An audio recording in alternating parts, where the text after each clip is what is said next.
Well, hello everybody. Welcome back again in our program intensive course with us Effect Collaboration. So tonight we will learn about tenses. Jadi apa itu tenses? Jadi tenses adalah bentuk kata kerja dalam bahasa Inggris untuk menunjukkan waktu terjadinya suatu perbuatan, kegiatan atau aktivitas baik itu yang terjadi saat ini, masa depan ataupun masa lalu. Tapi sebelum kita masuk pada macam-macam tenses, kita harus tahu pengertian dari sentence atau kalimat. What is sentence? Jadi sentence adalah sekumpulan kata yang paling sedikitnya itu terdiri dari subjek dan predikat. And sentence dibagi menjadi dua, yaitu kalimat verbal dan juga kalimat nominal. Apa itu verbal? Jadi kalimat verbal adalah kalimat yang predikatnya itu terdiri dari kata kerja. Contoh, I study English. Dan yang kedua, kalimat nominal. Kalimat nominal adalah kalimat yang predikatnya itu tidak terdiri dari kata kerja. Contohnya seperti I am a student. Jadi lanjut ke the kind of tenses. Jadi apa macam-macam dari tenses itu? Jadi yang pertama, we will learn about simple present tense. Jadi kita akan belajar tentang simple present tense. Nah, kapan kita menggunakan tenses tersebut? Ketika kita ingin menyatakan aktivitas yang menjadi kebiasaan atau habitual action dan fakta. Tapi sebelum kita membahas lebih mendalam mengenai struktur atau rumus dari kalimat simple present, hendaklah kita ketahui dulu fungsi atau tujuan dari simple present tense itu sendiri. Jadi simple present itu terdapat dua fungsi. Yang pertama, the first is untuk menyatakan daily habit or usual activities. Nah, kita menggunakan simple present untuk menyatakan suatu aksi atau peristiwa tersebut terjadi secara berulang-ulang, kebiasaan, rutinitas, atau hal yang sudah menjadi pola hidup. Contohnya, I always wake up at 4 a.m. in the morning. Jadi saya selalu bangun tidur pada jam 4 di pagi hari. Jadi sebuah kebiasaan. Contoh yang kedua yaitu my aunt cooks for lunch every day. Bebeku memasak untuk makan siang setiap hari. The second one is menyatakan general statement or fact. Kita menggunakan simple present untuk menyatakan suatu aksi atau peristiwa tersebut sebagai fakta umum yang dapat ditemukan atau terjadi secara umum atau sudah merupakan kelaziman di tengah masyarakat. Contohnya, his mother is a teacher. Ibunya merupakan seorang guru. Jadi itu merupakan sebuah fakta. Contoh yang kedua yaitu the sun rises in the east. Jadi matahari terbit di timur gitu. Jadi sebuah fakta bahwa the sun rises in the east. Jadi seperti itu.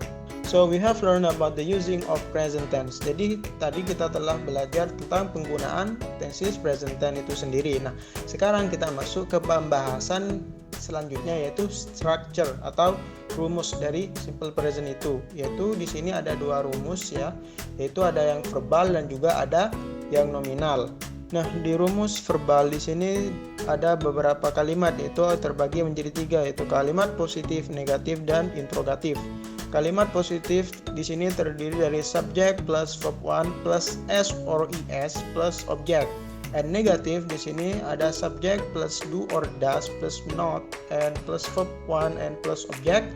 And interrogatif di sini ada do or does plus subject plus verb 1 and plus object. Sedangkan di nominal di sini beda lagi rumusnya, yaitu di positif kita ada subject plus is, am, are plus non-verb, yaitu selain kata kerja. And negatif di sini ada subject plus is or am or are and not and non-verb. And yang interrogatif kita ada is, am, are plus subject plus non-verb. And don't forget tentang penggunaan do or does atau is, am, are. Jadi di situ sudah mempunyai subjeknya masing-masing. Untuk do digunakan jika subjeknya adalah I, you, they, we. Namun kata does digunakan jika subjeknya bentuk orang ketiga, yaitu she, he, it. Nah, di nominal ada is, am, are. Jadi seperti yang kita ketahui bahwa is digunakan untuk subjek she, he, it, sedangkan are digunakan untuk subjek you, we, they, sedangkan am digunakan untuk subjek I.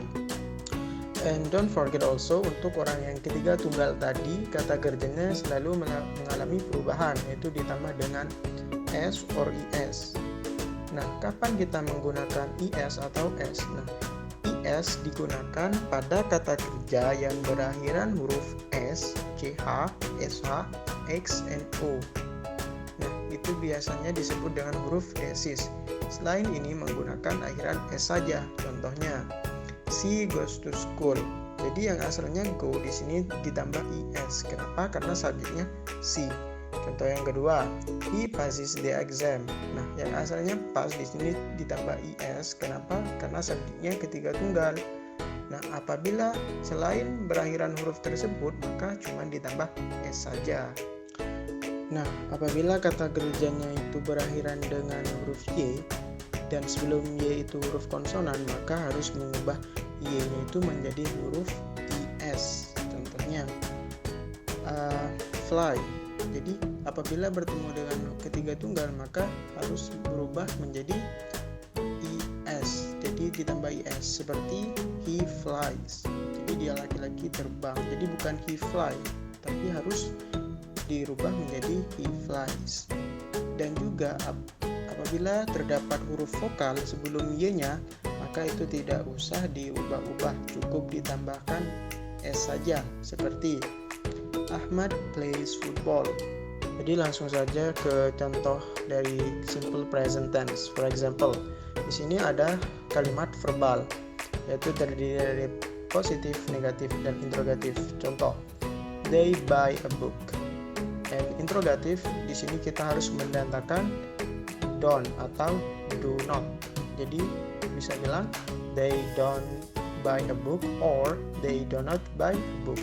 Dan di interrogatif kita harus pakai do-nya itu di awal agar timbul sebuah pertanyaan. Jadi do they buy a book yang artinya apakah mereka membeli sebuah buku? Nah, sedangkan jika subjeknya terdiri dari she, he, it, maka di sini ada sebuah perubahan di kata kerjanya, yaitu kata buy yang asalnya kata buy di sini berubah menjadi buys. Kenapa ditambah s? Karena aturannya jika subjeknya she, it, maka kata kerjanya harus ditambah s atau is. Jadi di sini berubah menjadi she buys a book. Dan negatif di sini kita harus mendatangkan doesn't bukan don't. Kenapa? Karena subjeknya she, yaitu kita harus bilang she doesn't buy a book. Dan di interrogatif kita harus pakai does di awal agar timbul sebuah pertanyaan, yaitu menjadi does she buy a book? Apakah dia perempuan membeli sebuah buku? Nah, sekarang masuk kepada contoh yang nominal. Nah, kita pakai rumus yang nominal apabila kita ingin membuat kalimat dan di situ tidak ada sebuah kata kerjanya. Contoh yang di positif, you are a teacher. Nah, di sini kita pakai are. Kenapa? Karena di sini tidak ada sebuah kata kerja. Jadi kita harus bilang you are a teacher. Dan juga subjeknya you. Jadi you cocoknya subjek are. Dan yang negatif di sini cuma nambah not saja, yaitu menjadi you are not a teacher. Kamu bukan seorang guru. Dan di interrogatif kita cuma membalikannya saja agar timbul sebuah pertanyaan menjadi are you a teacher? Apakah kamu seorang guru? And the next tenses is present continuous. Nah, kapan kita menggunakan tenses tersebut? Yaitu ketika kita ingin menyatakan suatu perbuatan yang sedang terjadi atau berlangsung. Istilahnya perbuatan tersebut sedang asik-asiknya dilakukan. Contohnya yaitu I'm learning English now. Jadi sekarang ini saya sedang belajar bahasa Inggris. So let's talk about the pattern atau rumusnya, yaitu di sini juga ada verbal dan nominal. Nah, di verbal di sini ada subject plus is, mr plus verb ing. Ingat kata kerjanya di sini harus ditambah verb ing agar mempunyai arti sedang. Kemudian plus object. Dan di negatif kita cuma menambahkan not saja. Kemudian di interrogatif kita cuma membalikkan saja, yaitu menjadi is, mr plus subject plus verb ing and plus object.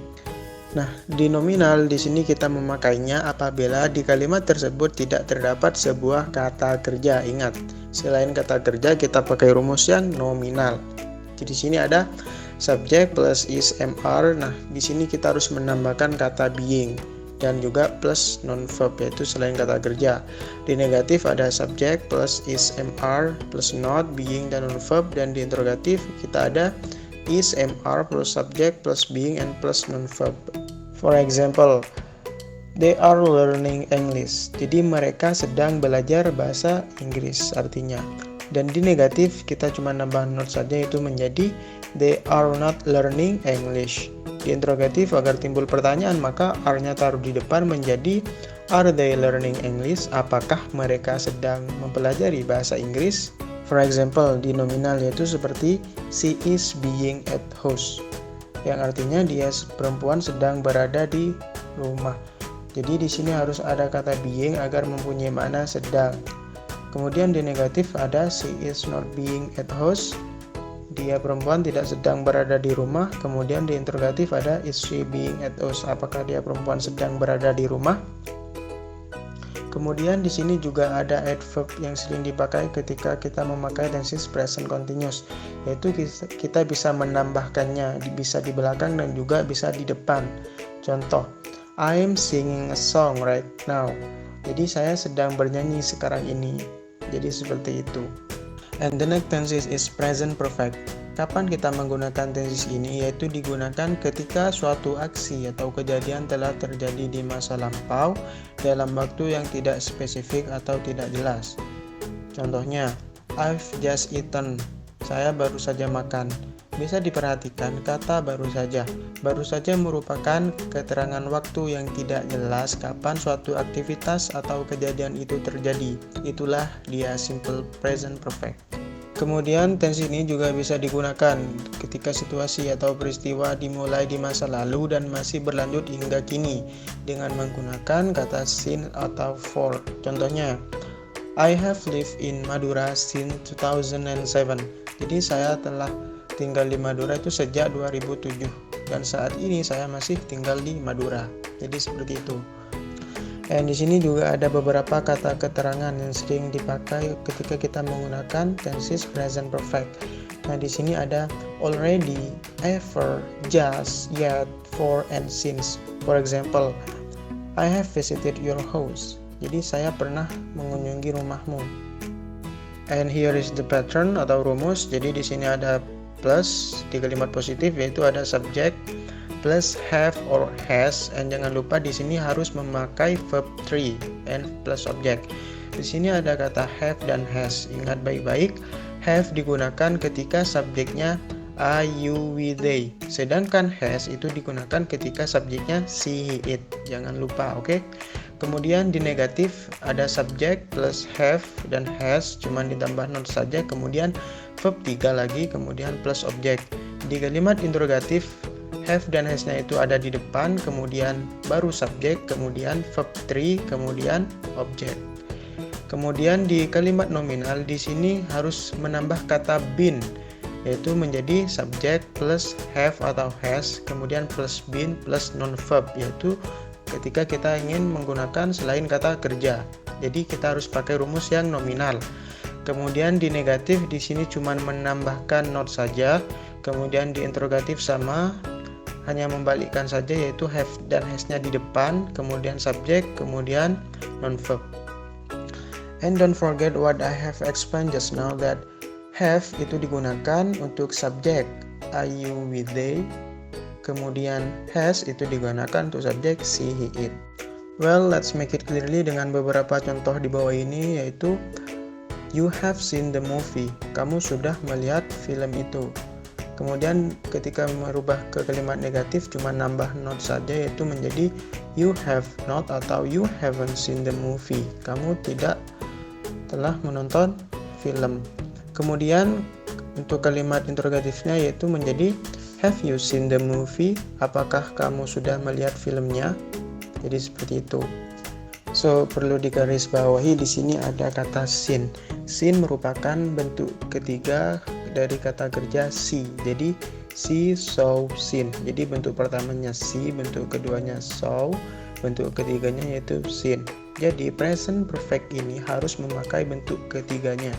Jadi harus tahu bentuk ketiga dari sebuah kata kerja.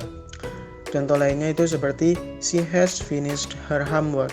Dia sudah menyelesaikan tugas sekolahnya. Nah, di sini kenapa kita pakai has bukan have? Karena di sini subjeknya yaitu she. Untuk subjek she di sini harus memakai subjek has. Jadi menjadi she has finished her homework. Dan finish merupakan bentuk ketiga dari kata finish. And di nominal sentence contohnya yaitu seperti they have been at school. Nah, di sini kita harus mendatangkan kata been setelah have. Kenapa? Karena di kalimat tersebut tidak terdapat sebuah kata kerja. Maka kita harus ada kata been setelah have-nya, yaitu menjadi they have been at school. Nah, jika di kalimat tersebut ada kata kerja, maka been tidak perlu. Oke, did you get the point? And the next ada tenses present perfect continuous.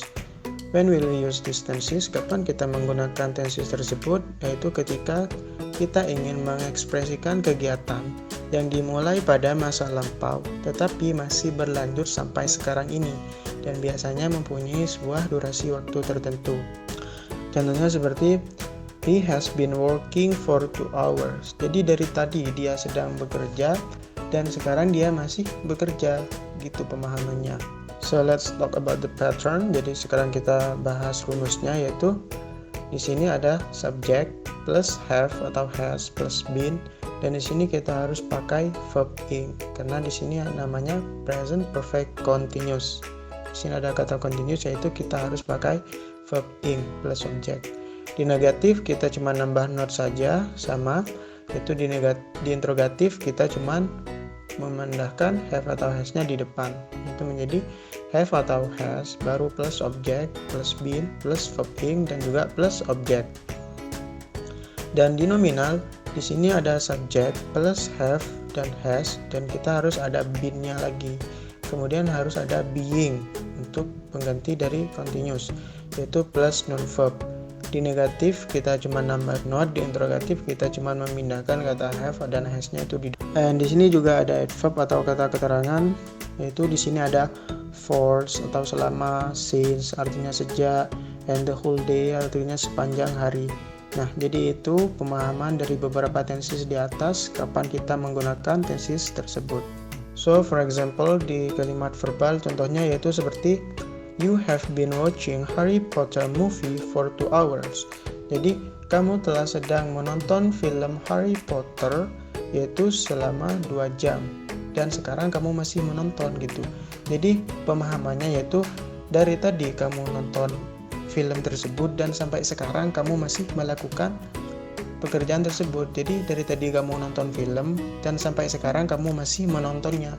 Jadi seperti itu pemahamannya. Kemudian di kalimat negatif cuman menambahkan not saja ya. Kemudian di interrogatif cuman memindahkan ke depan saja, yaitu have you been watching Harry Potter movie for 2 hours?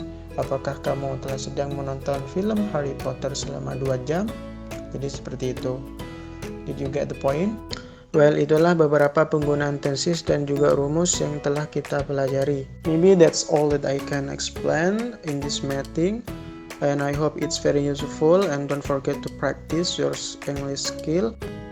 That's all that I can explain in this video, and I hope it's very useful for us. Then don't forget to practice your English skill, and see you in the next video. Good job, everybody.